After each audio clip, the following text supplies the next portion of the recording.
The Texas sun beat down on a landscape that looked like the end of the world along a dusty, forgotten stretch of road in the middle of nowhere.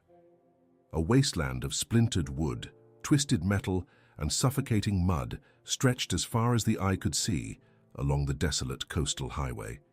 In the center of this graveyard of memories knelt Clara, her hands raw and bleeding, digging frantically through the wet, foul-smelling earth. The silence was absolute, heavy with the stench of stagnant salt water and shattered dreams. From the dark sludge, her trembling fingers pulled a broken vinyl record and a waterlogged photograph, the faces barely visible beneath the grime. The absolute agony of total ruin carved itself into her weathered face. She had lost everything to the merciless fury of the hurricane. Then, two long shadows fell over her trembling frame, blocking out the harsh glare of the sun. The perspective shifted to the unforgiving Texas mud. A pair of scuffed, worn leather cowboy boots planted themselves firmly in the muck. Right beside them, completely defying the devastation, a pair of dazzling rhinestone-studded heels stepped into the dirt with unshakable authority. The royalty of country music had descended from the heavens of fame, straight into the agonizing mud of real life, bringing a sudden, shocking wave of hope to a place where only ruin remained. Long before the dark clouds gathered and the winds tore the coast apart, Clara was a woman forged by the relentless Texas sun and decades of honest, back-breaking labor. For 30 years, Clara closed her eyes only after the last heavy iron skillet was scrubbed clean, and opened them long before the roosters even thought about crowing.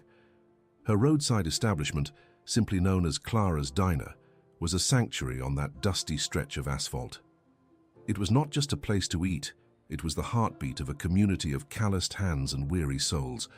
Mechanics with grease permanently stained into their fingerprints, truckers hauling massive loads across the unforgiving desert, and local musicians strumming battered guitars for a free plate of biscuits and gravy all found a home at her tables. Clara never asked for much from the world. She operated on the deeply ingrained Christian principle of loving thy neighbor, pouring endless cups of steaming black coffee and offering a warm, maternal smile to anyone who pushed through the squeaky wooden screen door. The walls of her diner were a museum of working-class history, lined with rusted license plates, neon signs that buzzed like angry hornets in the quiet evenings, and a single, pristine photograph framed in solid oak. It was a picture of a much younger Clara standing between two rising stars of country music, George Strait and Dolly Parton. That photograph was her most prized possession, a beautiful testament to a time when the music was pure, the world felt full of endless promises, and her husband was still alive to share the joy of a simple Texas evening. Then came the dark, suffocating fury of the Category 4 hurricane. The sky turned the terrifying color of a bruised plum, and the wind began to howl like a massive, wounded animal tearing through the plains. The ocean, usually a distant, calming presence that brought a cool breeze to the sweltering summer afternoons, rose up like a monstrous wall of dark, churning water. Clara had survived storms before, diligently boarding up the windows and praying the rosary while the wind rattled the glass. But this was entirely different. This was nature unleashed in its most violent, unforgiving form. The storm surge swallowed the coastline whole, showing no mercy to the innocent. The foundations of the diner, built with the sweat of her late husband and maintained by her own two exhausted hands, groaned under the impossible, crushing weight of the rising tide. When the roof was finally ripped away by the sheer force of the gale, it sounded like the tearing of the earth itself. Clara survived only by fleeing to higher ground and clinging to the deep roots of an ancient oak tree. Her body battered by flying debris, her lungs burning from the sheer effort of drawing breath, watching helplessly as the relentless, roaring tide erased 30 years of her life in a matter of hours. The morning after the storm brought no relief, only the suffocating, humid heat of the Texas coast and the soul-crushing realization of absolute loss. The air was incredibly thick, smelling strongly of rotting fish, splintered pine wood, and the damp, metallic tang of total destruction. Clara sat perfectly still on a broken wooden crate in the middle of what used to be her bustling kitchen. Her clothes were stiff with dried, foul-smelling mud. Her face, lined with the deep crevices of a life lived outdoors under the punishing sun, was pale and vacant. She had lost absolutely everything. The heavy cast-iron pots and pans she had used to feed thousands of hungry mouths were gone, swallowed by the mud. The floorboards she had swept every single night until her back ached were scattered miles away across the ruined landscape. She was entirely alone, a forgotten widow in a devastated town, swallowed by the cold indifference of a natural disaster. The quiet, suffocating agony of that morning was suddenly shattered by the smooth, purring sound of a luxury German engine. A sleek, spotless black sedan navigated the debris-strewn road with hesitant arrogance, its expensive tires crunching softly against broken glass and shattered wood. It came to a halt near the edge of Clara's ruined property, looking like an alien spaceship in the middle of a war zone. The heavy door opened, and a man stepped out into the humid air. He was the absolute embodiment of corporate indifference. He wore a tailored charcoal grey suit that cost more than Clara made in an entire year of boiling potatoes and frying chicken, and his shiny Italian leather shoes gleamed, completely and offensively out of place in the apocalyptic landscape. He carried a sleek electronic tablet, holding it tight against his chest like a modern shield against the human misery surrounding him. He did not look at the beautiful, tragic Texas sky. He did not look at the ruins of a life well lived, and most importantly, he did not look Clara in the eyes. He approached her with a slow, measured gait, carefully and disgustingly avoiding the puddles of dark, contaminated water so as not to ruin his expensive footwear. He introduced himself with a voice that was smooth, highly polished, and utterly devoid of any human warmth or compassion. He was the senior claims adjuster for the massive insurance conglomerate that Clara had paid faithfully every single month for 3 decades, sacrificing her own comfort to ensure her legacy was protected. Clara looked up at him, her eyes red and swollen from crying, a desperate, fragile flicker of hope igniting in her chest. She deeply believed in the system. She believed that honest, hard-working people who paid their dues and lived by the good book were protected in their darkest hour. She began to speak, her voice trembling and dry, explaining how she desperately needed the funds to rebuild, to buy new timber, to get the diner running, so the local workers and emergency responders would have a warm place to eat while they rebuilt the shattered town. The man raised a perfectly manicured hand, stopping her mid-sentence with a gesture of profound disrespect. He tapped the glowing screen of his tablet, his cold eyes scanning digital documents that Clara could not see and would never be allowed to understand. With a cold mechanical precision that chilled Clara to the bone despite the sweltering heat, he informed her that her claim was completely denied. He used complex legal words that felt like sharp daggers wrapped in velvet. He spoke rapidly of wind-driven tide clauses, of catastrophic flooding exemptions, of fine print buried deep within documents she had never been given the chance to read properly. He told her, without a single ounce of empathy, that because the water came from the bottom up and not the top down, the total devastating destruction of her life was simply not the company's problem. Clara felt the breath violently leave her lungs. The oppressive heat of the Texas sun suddenly felt freezing cold against her skin. She told him, her voice cracking with raw emotion, that she had nothing left in this world. She told him she would be sleeping on the street, an old woman discarded like trash. The adjuster offered a tight smile that did not reach his dead eyes, a predatory grin of a hungry wolf cornering a wounded lamb. He smoothly and seamlessly transitioned from an insurance adjuster to a ruthless corporate liquidator. He told her that she was currently sitting on a massive mountain of legal liability. The city would inevitably condemn the land due to health hazards. The environmental cleanup costs alone would bankrupt her completely and send her to an early grave. But, he added with a sickening artificial sweetness, he represented a powerful holding company, willing to take the massive burden off her frail shoulders. He offered her mere pennies on the dollar for the prime coastal real estate, a disgusting insult to the blood and sweat poured into that soil. He framed this theft as a massive favor, a merciful and generous exit strategy for a desperate, helpless widow. He told her she should take the pitiful amount of money and move to a small, cramped apartment in the loud city, far away from the dirt, the pain, and the memory of her husband. He was actively trying to erase her existence, to sweep her away into obscurity, just like the hurricane had swept away her physical home. Clara looked down at her trembling hands. They were the hands of a creator, a tireless worker, a woman who had built a beautiful life out of flour, hot grease, and boundless, unconditional love. Now they were just empty, shaking uncontrollably in the humid air. The sheer injustice of it all was a heavy, physical weight, actively crushing her chest and making it impossible to breathe. She had played by all the rules society had set. She had worked until her bones ached and her joints swelled. She had fed the hungry, sheltered the weary, and prayed for the sick. And now, a man in a spotless, expensive suit was standing on the literal grave of her life, looking down his nose at her and telling her she was worth absolutely nothing. The despair was absolute and suffocating. The massive, soulless corporate machine was grinding her down into the Texas dust, and there was absolutely no one left to stand in its way. The adjuster pulled a heavy gold pen from his inner pocket, the expensive metal flashing blindly in the harsh sunlight, and held it out to her. He pushed a stack of thick legal papers onto the broken crate, urging her to sign away her legacy, her dignity, and her sacred land.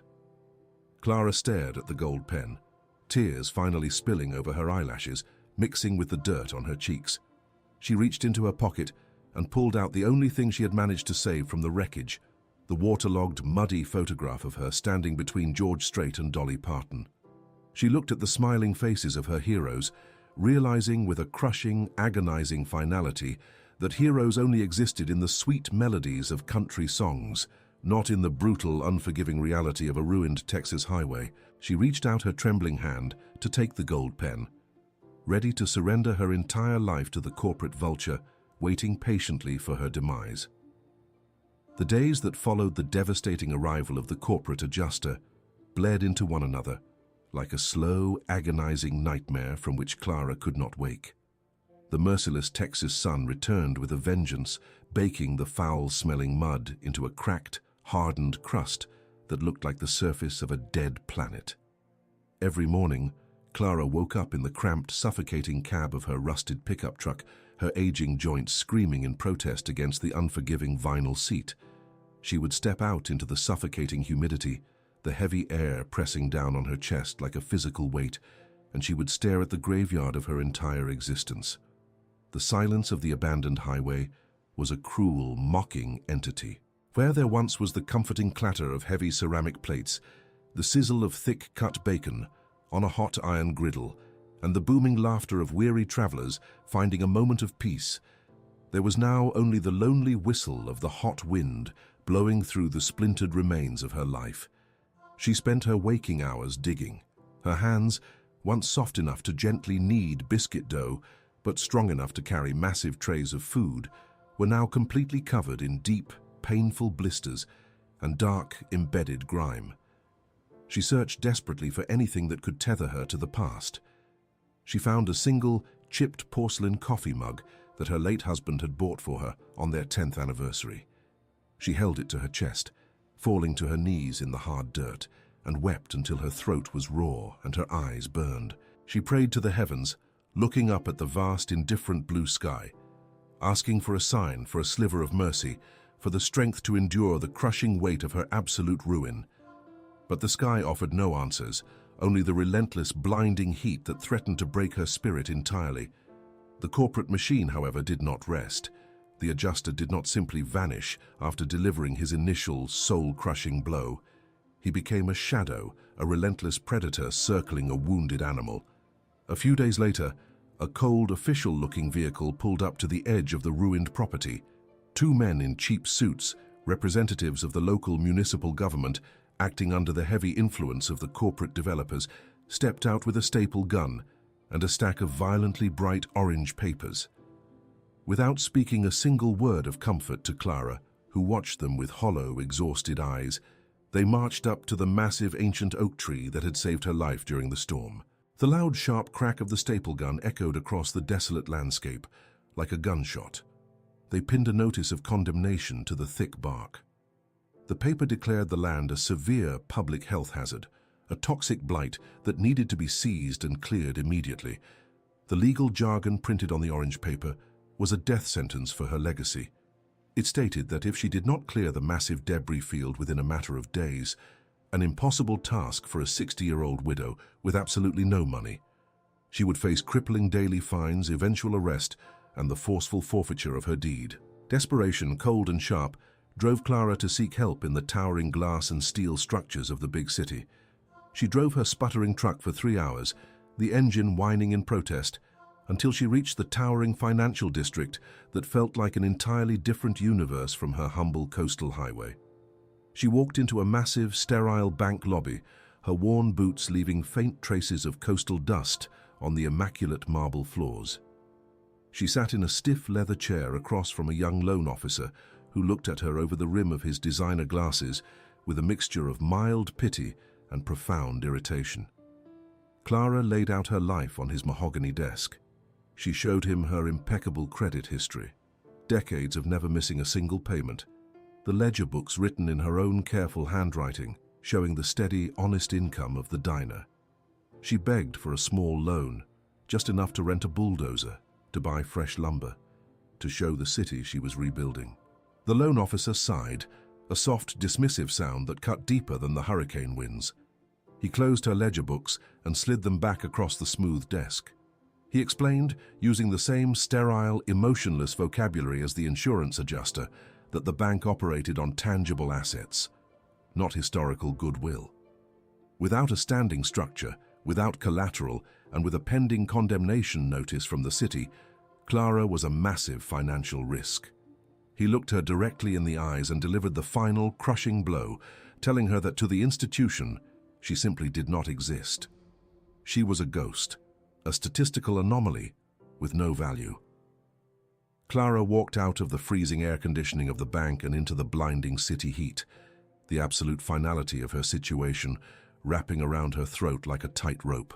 She had no husband to lean on, no children to fight for her, and the society she had served so faithfully had completely and utterly abandoned her to the wolves. The absolute lowest point of her existence arrived on a Tuesday afternoon. The Texas weather, always unpredictable and often cruel, decided to mock her previous devastation by unleashing a sudden, violent summer thunderstorm. The sky turned a sickening shade of bruised purple, and heavy, cold rain began to fall in massive sheets, turning the hardened clay of her ruined property back into a slippery, treacherous swamp. Clara had managed to string up a cheap, torn blue plastic tarp between the rusted bed of her truck and a jagged piece of a surviving wall. She sat huddled underneath it on a broken plastic lawn chair, shivering uncontrollably as the cold rain leaked through the holes in the plastic and soaked her threadbare clothes. The smell of the wet earth and the rotting wood was suffocating. She was entirely broken. The fierce, independent Texas woman, who had weathered decades of hardship, had finally been hollowed out by the sheer relentless cruelty of corporate greed and bureaucratic indifference. Through the heavy curtain of the freezing rain, the glowing headlights of the luxury German sedan pierced the gloom. The vehicle rolled onto the mud, the tires spinning slightly before gripping the earth. The door opened, and a massive, expensive black umbrella bloomed like a dark flower in the storm. Beneath it stepped the insurance adjuster, looking completely untouched by the misery surrounding him. His suit was perfectly pressed, his shoes protected by rubber overshoes. He walked purposefully toward Clara's pathetic shelter, carrying a sleek leather folder. He did not ask how she was surviving in the cold rain. He did not offer her a warm place to sit. He simply stood at the edge of the dripping tarp, looking down at her shivering form with an expression of supreme, victorious arrogance. He opened the leather folder, protecting the crisp, dry legal documents from the blowing rain. He pulled out the heavy gold pen, the metal cold and heavy with the weight of absolute defeat. He spoke over the sound of the thunder, his voice carrying that same sickening, artificial sweetness. He told her that the city was moving forward with the seizure tomorrow morning. He told her that the massive fines would begin accumulating at midnight. He presented the contract, a document that would transfer the entirety of her land to the holding company for a fraction of its true worth, stripping her of her home, her history, and her dignity. He held out the gold pen, demanding her signature, demanding her complete surrender. Clara looked at the pen, her vision blurred by the freezing rain and her own hot, bitter tears. Her hand, shaking violently from the cold and the profound sorrow, slowly reached out. She felt the heavy, cold metal of the pen against her calloused skin. She looked down at the signature line, a small black dash that represented the complete erasure of Clara and her beloved diner from the face of the earth. If you believe that true justice still exists in the heart of the country, if you believe that the forgotten working class deserves a champion when the corporate world tries to crush them into the dirt, take a moment to subscribe to the channel and witness how the purest form of redemption does not wear a tailored suit, but arrives in worn leather boots, and how the respect for a hard-working woman is about to be restored in the most legendary way imaginable. Clara lowered the gold pen. The tip hovered a fraction of an inch above the crisp white paper. The adjuster leaned in slightly, a hungry, predatory gleam in his cold eyes, waiting for the ink to flow and his massive commission to be secured. He could already taste the victory, but the ink never touched the paper. The low, distant rumble of thunder suddenly seemed to change its pitch. It grew deeper, more rhythmic and entirely mechanical. The sound vibrated through the muddy ground, traveling up through the soles of Clara's worn boots and vibrating deep within her chest. The adjuster frowned, glancing over his shoulder, annoyed by the sudden disruption to his perfect, ruthless transaction. Through the heavy, driving rain and the thick coastal fog, a massive silhouette emerged. Then another.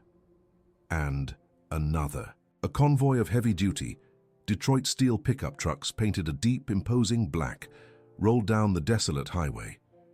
They were not shiny city trucks. They were massive, rugged machines built for tearing up earth and hauling impossible loads. They had no flashy media logos on their doors, no police escorts with flashing lights, no warning whatsoever. They moved with a synchronized, militaristic precision, turning off the asphalt and rolling directly onto the ruined, muddy property. The lead truck, a massive diesel beast with a heavy steel grille guard, drove straight toward the luxury German sedan. The adjuster shouted in sudden panic, waving his free hand, but the truck did not slow down until its heavy steel bumper was mere inches from the fragile, expensive door of the sedan, completely blocking it in. The other trucks fanned out, forming a massive, protective steel wall around Clara's ruined diner, shielding her from the highway and trapping the corporate predator inside the perimeter. The heavy, rhythmic idling of the powerful diesel engines drowned out the sound of the pouring rain. The adjuster, his face flushing with sudden, uncontrollable anger, stepped out from under the shelter of his umbrella, his expensive suit immediately getting dotted with cold rain. He shouted at the dark-tinted windows of the lead truck, demanding to know who they were and threatening to call the state police to arrest them all for trespassing on a condemned private corporate acquisition site. The heavy steel door of the lead truck swung open with a solid, weighty thud that echoed like a gavel striking a judge's block. A large, worn leather cowboy boot, stained with the dust of 1,000 Texas roads, stepped firmly out of the cab and sank into the soft, wet mud. The boot did not hesitate. It planted itself with the absolute, unshakable authority of a man who owned the very earth he walked upon. George Strait stepped out into the pouring rain. He did not carry an umbrella. He did not rush to find cover. He stood tall and incredibly still, his broad shoulders squared against the driving storm. He wore a simple, dark Western jacket, a crisp button-down shirt, and a classic, perfectly shaped Stetson hat pulled low over his eyes, shielding them from the rain but casting a dark, intimidating shadow over his stoic features. The heavy silver buckle on his belt caught the dim grey light of the storm, a subtle flash of true country royalty. He radiated a magnetic, overwhelming presence. He did not look like a celebrity arriving for a photo opportunity. He looked like a fierce, protective rancher who had just found a wolf prowling around his flock. The absolute seriousness carved into the deep lines of his face was impenetrable. Before the adjuster could even process the shocking reality of the man standing before him, the heavy door of the second truck swung open. The visual contrast was immediate, jarring, and absolutely breathtaking. A pair of dazzling, rhinestone-studded high heels stepped out directly into the filthy, contaminated mud. The mud immediately coated the sparkling stones, but the feet did not falter. Dolly Parton emerged from the vehicle, bringing an immediate, overwhelming aura of warmth and maternal strength that seemed to push back the very cold of the storm. She was dressed impeccably, her iconic hair defying the damp humidity, her bright, vibrant clothing a stark, beautiful rebellion against the grey, miserable apocalypse surrounding them. She did not look out of place. Instead, she made the destruction around her look unacceptable. She carried no umbrella either, letting the Texas rain fall on her shoulders as she looked around the devastated property. Her eyes, usually sparkling with infectious joy, were narrowed and sharp, taking in the broken wood, the torn tarp, the shivering old woman, and the arrogant man in the suit holding a contract. There were no television cameras hidden in the trucks. There were no frantic press agents holding clipboards and shouting directions. There was no carefully orchestrated public relations script. The revelation was incredibly raw and deeply powerful. The king of country and the queen of the mountains had not sent a polite letter or a sterile bank transfer. They had driven themselves through a severe storm, stepping out of their untouchable towers of fame to stand ankle-deep in the mud of real life. They had come as people, as neighbors, as fierce protectors of the values they sang about every single night on stage. The adjuster, completely disoriented and visibly vibrating with a mixture of anger and sudden creeping fear, failed to immediately recognize the monumental figures standing in front of him. His mind was entirely consumed by the corporate greed and the desperate need to secure the signature on the contract he held in his hand.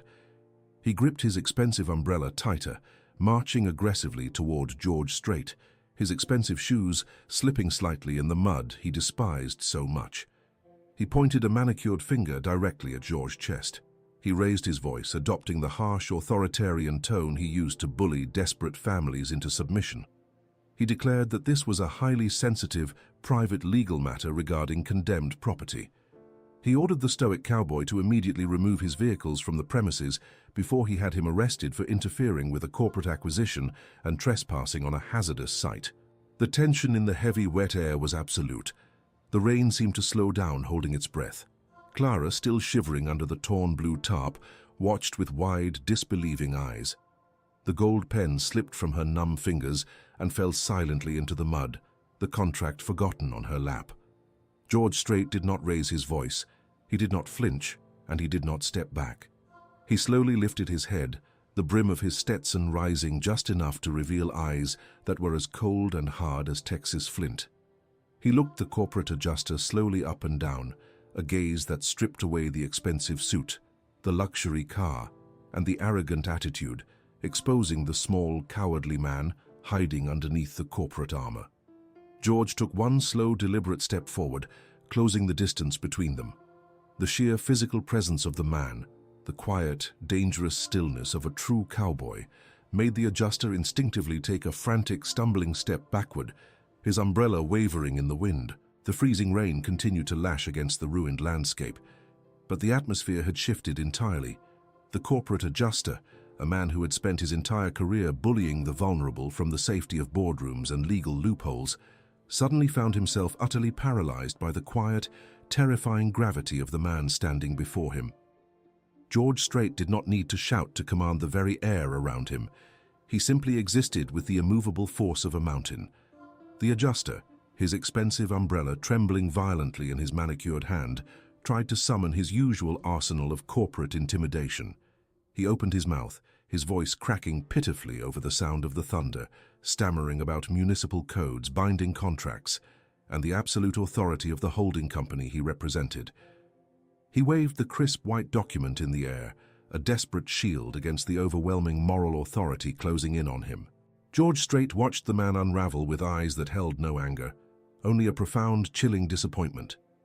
The king of country music slowly raised his right hand, the calloused fingers of a man who knew the value of hard labor, resting gently on the brim of his dripping Stetson. He spoke, and his voice was a low, resonant baritone that cut perfectly through the howling wind and the driving rain. It was polite, incredibly calm, yet laced with a dangerous, unyielding steel. "Yes, sir," George said, the words falling heavy and absolute into the muddy earth. "But you are stepping on this lady's land without being invited." The simplicity of the statement was devastating. It stripped away all the complex legal jargon, all the corporate maneuvering, and all the artificial power the adjuster thought he possessed. It reduced the situation to the fundamental, unbreakable law of the Texas countryside. Respect for a neighbor and the sanctity of a person's home, even if that home was currently reduced to splinters and mud.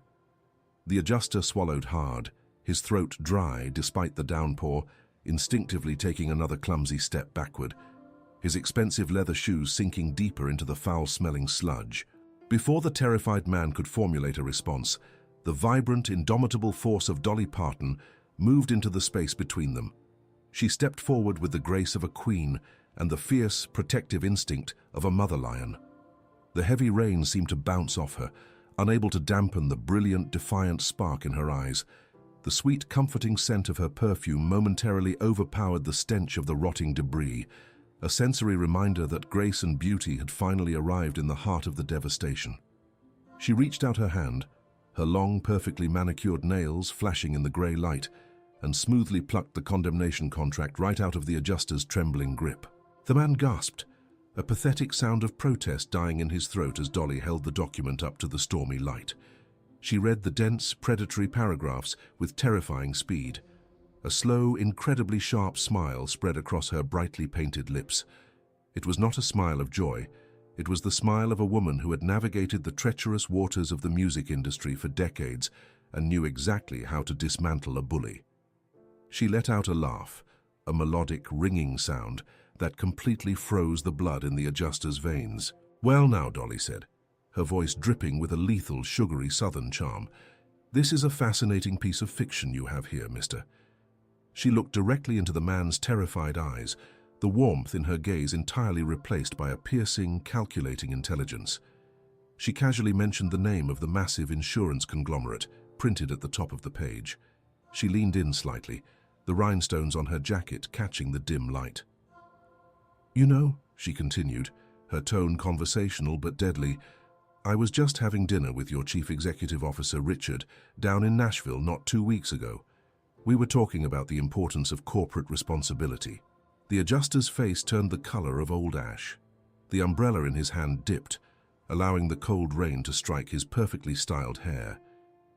He was no longer looking at a helpless, forgotten widow on a condemned plot of land. He was staring directly into the eyes of American royalty, individuals who possessed the power to destroy his entire career with a single phone call. Dolly tapped the wet paper against her palm, tilting her head. "I am just standing here wondering," she mused aloud, her voice carrying over the roaring diesel engines of the idling trucks, how the national morning news programs would react to a story like this. "I wonder how much Richard's shareholders would appreciate a prime-time television special about a multi-billion-dollar corporation using a catastrophic hurricane to steal the land of a grieving widow. I imagine that kind of publicity could bankrupt a department overnight. Wouldn't you agree, sir?" The silence that followed was absolute, save for the rhythmic drumming of the rain. The adjuster was completely broken. The arrogant predator had been reduced to a cornered, shivering mouse. The realization of his absolute defeat crashed over him like the very storm surge that had destroyed the diner. He did not say a word. He could not. He simply opened his hand, letting his expensive gold pen drop into the deep mud, where it instantly vanished beneath the filth. He turned, his shoulders slumped in utter humiliation, and practically crawled back into his luxury German sedan. The engine roared to life, the tires spinning frantically, throwing thick arcs of mud into the air as the car reversed wildly onto the broken asphalt and sped away into the grey mist, fleeing the undeniable force of true justice. George Strait did not even watch the car leave. He simply turned his head and gave a single, almost imperceptible nod to the line of massive black trucks waiting in the rain. The response was instantaneous and visceral. The heavy steel doors of the convoy swung open in unison. Dozens of men poured out into the storm. They were not men in suits. They were the backbone of Texas. They were carpenters with thick, calloused hands, roofers with sun-baked skin, and heavy machinery operators wearing thick canvas jackets. They carried massive tool belts that jingled like armor. They unloaded heavy chainsaws, massive generators, and thick bundles of fresh, sweet-smelling pine lumber. They did not wait for the rain to stop. They did not ask for permission. They moved with a fierce, joyful determination, completely ignoring the miserable weather. The deafening, beautiful cacophony of reconstruction immediately filled the air. The sharp mechanical roar of a chainsaw sliced through the massive trunk of the fallen oak tree. The deep, heavy thud of sledgehammers began breaking apart the ruined, unsalvageable foundation. The dark, oppressive graveyard of Clara's life was suddenly entirely consumed by the blinding light of working-class solidarity. The storm, as if recognizing that its reign of terror was finally over, began to break. The heavy, bruised clouds slowly parted, allowing a brilliant golden shaft of the setting Texas sun to pierce through the gloom, illuminating the muddy earth and the men working tirelessly upon it. George and Dolly walked slowly through the mud toward the torn blue tarp where Clara still sat, completely paralyzed by the sheer, overwhelming magnitude of the miracle unfolding before her eyes. The tears streaming down her weathered face were no longer born of agonizing despair, but of a profound, shattering gratitude. George reached the back of his massive truck and unlatched the heavy steel tailgate, letting it drop with a solid clang. He sat down on the edge, the wet metal groaning slightly under his weight, and gently gestured for Clara to come out from under the broken shelter. Clara stood, her legs trembling so violently she nearly collapsed. Dolly was there in an instant, her arms wrapping around the exhausted widow in a deep, fierce maternal embrace. Clara buried her face in Dolly's shoulder, sobbing uncontrollably, the heavy burden of her absolute solitude finally lifting from her crushed spirit. Dolly held her tight, gently rocking her back and forth, her own eyes shining with unshed tears. "You just let it all out, honey," Dolly whispered, her voice a soothing balm against the raw wounds of Clara's soul. "You have carried this heavy load all by yourself for far too long, but you are not alone anymore. Every single nail, every wooden plank, every shingle on that new roof is already paid for. You don't owe the bank, you don't owe the city, and you certainly don't owe those corporate vultures a single dime. You just focus on resting those tired hands, because we expect a massive plate of your famous fried chicken on opening day." George reached into the cab of his truck and pulled out a battered silver metal thermos covered in scratches and dents. He unscrewed the cup, the rich, dark aroma of strong black Texas coffee instantly cutting through the smell of the damp earth. He poured a steaming cup and held it out to Clara. She took it with shaking hands, the intense heat of the metal seeping into her freezing, blistered palms, grounding her in the beautiful, undeniable reality of the moment. George did not offer a grand theatrical speech. He embodied the quiet, stoic humility of a man who believed that actions, born of deep Christian values and neighborly love, spoke infinitely louder than words. He simply touched the brim of his Stetson, a gesture of profound mutual respect between two people who understood the value of hard work. Then George reached inside his dark western jacket. He pulled out a flat, square object, carefully wrapped in thick brown paper. He handed it to Clara. She set the coffee cup on the tailgate and gently pulled back the paper. Her breath caught in her throat. It was a pristine, mint-condition vinyl record, the exact same album the hurricane had swallowed in the mud.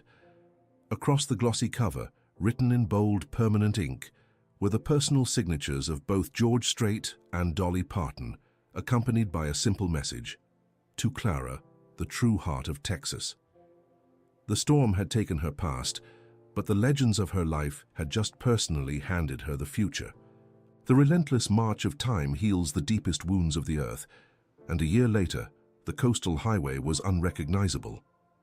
The devastating scars of the Category 4 hurricane had been entirely erased by the relentless power of human resilience. The Texas sun shone brightly over a landscape that was once again alive with purpose and hope. Standing proudly on the exact spot where the ruins once lay was the brand new Clara's Diner. It was magnificent. The foundation had been raised and reinforced with thick, impenetrable concrete. The walls were built of solid, beautiful oak, smelling faintly of sweet wood and fresh varnish. The wide wraparound porch was filled with sturdy rocking chairs, inviting weary travelers to sit and find sanctuary. The parking lot was completely packed, not with luxury corporate sedans, but with the dusty, heavy-duty trucks of the working class. Mechanics, truckers, and local musicians filed through the heavy wooden doors, their loud, joyful laughter spilling out onto the highway. Inside, the air was thick with the mouth-watering scent of sizzling bacon, fresh brewed coffee, and hot buttermilk biscuits. The diner was a symphony of life. Plates clattered. A vintage jukebox in the corner played a classic, upbeat country melody, and the energy was undeniably electric. Behind the massive, polished wooden counter stood Clara. The deep lines of sorrow and exhaustion that had aged her so terribly a year ago were completely gone. Her face was radiant, glowing with a fierce, renewed vitality. Her hands, completely healed from the terrible blisters of the mud, moved with practiced, graceful speed, serving massive portions of food to the people she loved. She was no longer a victim.